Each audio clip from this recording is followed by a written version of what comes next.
John Lennon, the legendary musician, surprisingly drew inspiration from Disney while penning one of the Beatles' early hits.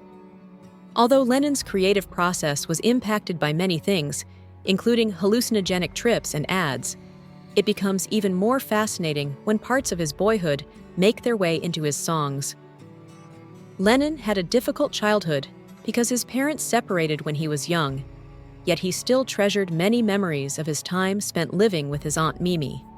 The song Do You Want to Know a Secret by the Beatles was heavily influenced by one such recollection.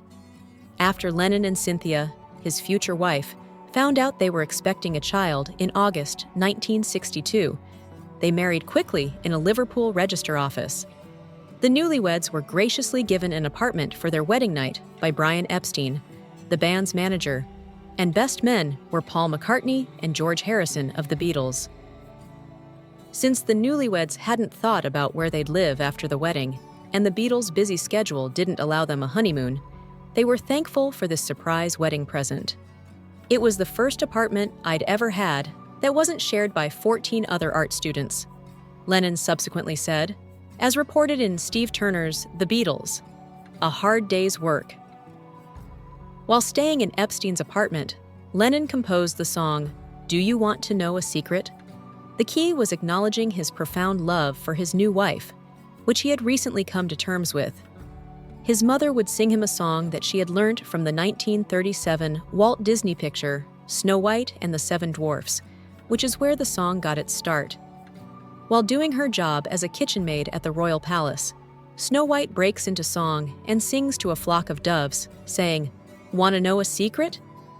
Promise not to tell? We are standing by a wishing well." This scene occurs early in the film. The song I'm Wishing was written by Frank Churchill and Larry Morey, but the words, and not the music, were the source of inspiration for Lennon. Harrison said in an interview with Musician magazine that the 1963 Stereo's hit Really Love You served as musical inspiration for the song. As a demo for Do You Want to Know a Secret, Lennon used an acoustic guitar and a bathroom. The final step is to flush the toilet. Epstein also handled Billy J. Kramer, Billy Ashton, who performed the song in Germany as part of his show. After Jerry and the Pacemakers, Kramer became Epstein's third signing. Cilla Black, Tommy Quickly, The Foremost, and the Big Three were all Liverpool musicians that Epstein signed later on. After Kramer got back from Germany, he thought, Do You Want to Know a Secret? Would be a complete failure. However, after listening to his demo tape, EMI was so impressed that they offered him a recording deal